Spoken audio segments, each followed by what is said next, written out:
Izrael porozumiał się z Hamasem w sprawie pierwszego etapu zakończenia wojny w strefie Gazy. Ustępujący premier Francji twierdzi, że oddala się widmo przedterminowych wyborów parlamentarnych. Hamas ma domagać się od Izraela uwolnienia ważnych palestyńskich działaczy. Premier Grenlandii chce nawiązać bliskie relacje z Unią Europejską. Niemiecka policja będzie mogła zestrzeliwać podejrzane drony. Komisja Europejska zapowiada walkę z terapiami konwersyjnymi i nienawiścią wobec mniejszości seksualnych. Partia włoskiej premier zamierza przeciwstawić się islamskiemu separatyzmowi. Czwartek, 9 października to jest układ poranny. Michał Ziomek, zapraszam. Izrael porozumiał się z palestyńskim Hamasem na temat realizacji pierwszego etapu planu pokojowego dla strefy Gazy. Organizacja najprawdopodobniej w sobotę lub niedzielę uwolni izraelskich zakładników. O uzgodnieniach poczynionych w trakcie negocjacji w Egipcie poinformował prezydent Stanów Zjednoczonych Donald Trump.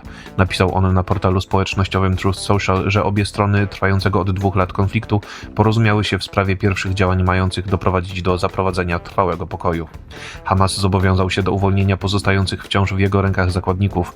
Według izraelskich źródeł amerykańskiej telewizji CNN ich przekazanie ma nastąpić w najbliższą sobotę lub niedzielę.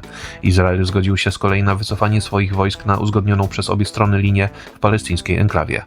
Amerykański prezydent uznał zawarcie porozumienia za wielki dzień dla całego świata muzułmańskiego, Izraela, jego sąsiadów oraz dla samych Stanów Zjednoczonych. Trump podziękował za wykonaną pracę negocjatorom z Egiptu, Kataru i Turcji.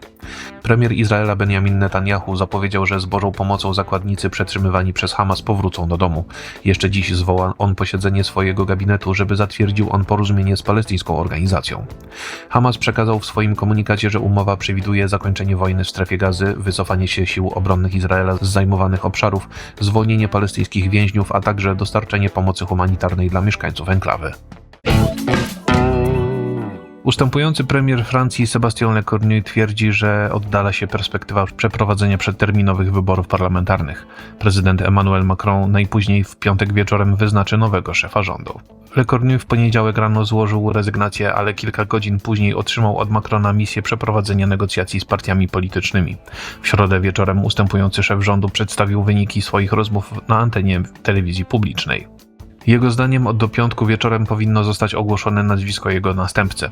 Ma to oddalać perspektywę przeprowadzenia przedterminowych wyborów, podobnie jak porozumienie ugrupowań w sprawie konieczności przyjęcia przyszłorocznego budżetu jeszcze przed końcem bieżącego roku.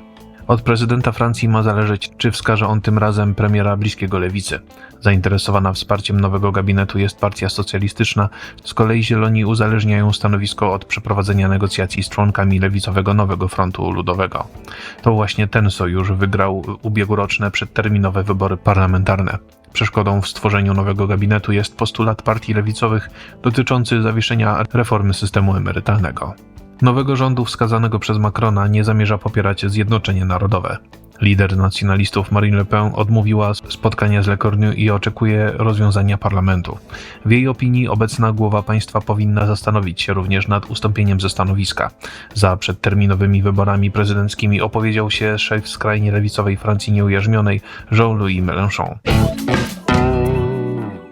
W przemówieniu skierowanym do posłów do Parlamentu Europejskiego premier Grenlandii Jens Frederik Nielsen zadeklarował chęć nawiązania bliskich relacji z Unią Europejską. Szef rządu duńskiego terytorium zależnego po raz pierwszy w historii wystąpił w Europarlamencie. Nielsen podkreślił, że Grenlandia ma za sobą dramatyczny rok. Sytuacja międzynarodowa zmienia się obecnie bardzo szybko, dlatego wyspa jest zainteresowana jak najszybszym pogłębieniem swoich więzi z Unią Europejską. Polityk socjal-liberalnych demokratów w swoim przemówieniu zwracał uwagę na ogromne zasoby naturalne Grenlandii. Dysponuje ona złożami metali ziem rzadkich i surowców krytycznych, dzięki którym możliwe jest dokonanie zmian w globalnej równowadze sił oraz w polityce bezpieczeństwa.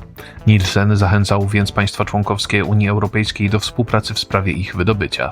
Grenlandia zarazem nie zamierza znowu stać się częścią wspólnoty europejskiej. Opuściła ją 40 lat temu po wcześniejszym referendum w tej sprawie. Władze Grenlandii oraz Danii w ostatnim czasie intensyfikują działania dyplomatyczne na rzecz zabezpieczenia wyspy przed Stanami Zjednoczonymi. Amerykański prezydent Donald Trump na początku tego roku groził wprost przejęciem kontroli nad duńskim terytorium zależnym. Wprawdzie administracja Białego Domu od paru miesięcy nie poruszała tego tematu, ale premier Danii Mette Frederiksen ostrzegła w tym tygodniu, że USA nie zrezygnują ze swoich planów. Niemiecka policja będzie mogła zestrzeliwać podejrzane drony. Rząd kanclerza Friedricha Merza propozycją zmiany przepisów reaguje na maszyny pojawiające się w niemieckiej przestrzeni powietrznej. Federalny minister spraw wewnętrznych Aleksander Dobrindt liczy, że nowelizacja ustawy o Policji Federalnej zostanie przyjęta przez parlament. Reforma zatwierdzona przez rząd Merza wprowadza 3 filary obrony przed bezzałogowymi statkami powietrznymi. Pierwszy z nich zakłada utworzenie Federalnego Centrum Obrony przed Dronami, które miałoby zostać uzupełnione przez podobne struktury na szczeblu poszczególnych landów. Drugim filarem będzie utworzenie własnej jednostki walki z tego rodzaju maszynami przez Policję Federalną. Trzecim przyjętym rozwiązaniem jest budowa Centrum Badawczo-Rozwojowego mającego zajmować się pracami nad zwalczaniem bezzałogowych statków powietrznych. Środki obronne w praktyce mają obejmować wykorzystanie urządzeń emitujących fale elektromagnetyczne. Po zakłóceniu pracy maszyn mają one być przechwytywane przez policję i następnie przez nią zestrzeliwane. Niemcy zamierzają nawiązać w tej sprawie współpracę z Ukrainą oraz Izraelem, żeby skorzystać z ich dotychczasowych doświadczeń. Koalicja Unii Chrześcijańsko-Demokratycznej i Socjaldemokratycznej Partii Niemiec zareagowała w ten sposób na kolejne incydenty z dronami. W ubiegłym tygodniu na kilka godzin właśnie z powodu przelotu niezidentyfikowanych maszyn zostało sparaliżowane lotnisko w Monachium. Do podobnych zdarzeń doszło wcześniej w Danii i w Norwegii.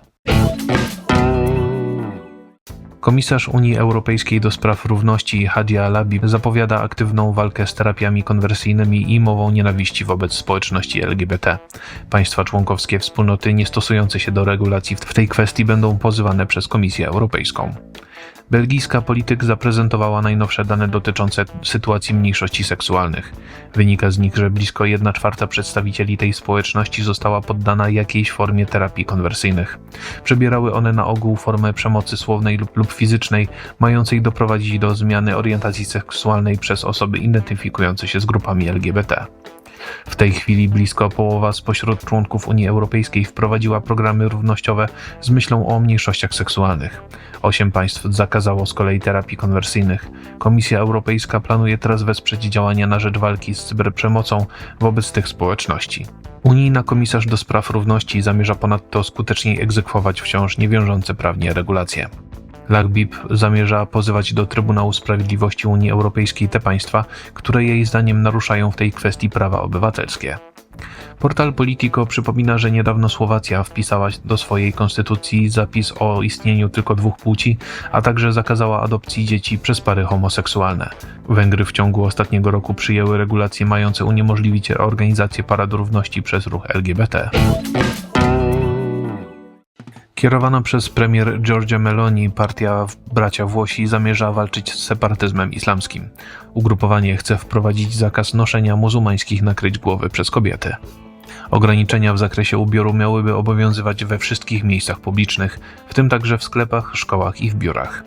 Mieszkające we Włoszech muzułmanki nie mogłyby tym samym używać burki oraz nikabu. Poseł nacjonalistów Andrea Del Mastro, jako jeden z inicjatorów zmian prawnych, podkreśla, że wolność religijna jest święta dla państwa włoskiego, ale należy też uwzględniać konieczność przestrzegania konstytucji. Włoska prawica wzoruje się na przepisach przyjętych 14 lat temu przez Francję. Zakazała ona wtedy zakrywania twarzy w miejscach publicznych, a jej śladem poszło następnie kilka państw członkowskich Unii Europejskiej. Zakaz noszenia muzułmańskich nakryć w miejscach publicznych to tylko jeden z postulatów szerszego projektu Braci Włochów. Ugrupowanie Meloni postuluje uregulowanie kwestii finansowania meczetów. Muzułmańskie centra religijne i kulturalne, które nie są oficjalnie uznawane przez państwo, będą musiały ujawniać, skąd pochodzą środki na ich działalność. Pieniądze na swoje funkcjonowanie będą mogły otrzymać tylko grupy nieuznawane za zagrożenie dla bezpieczeństwa kraju. Del Mastro uzasadnia taki krok koniecznością ochrony włoskiej suwerenności. Projekt ustawy zwalczający islamski separatyzm kulturowy przewiduje dodatkowo zaostrzenie obowiązujących już kar za małżeństwa zawarte pod przymusem. Informacje przygotował Maurycy Mietelski, nadzór redakcyjny Igor Jankę.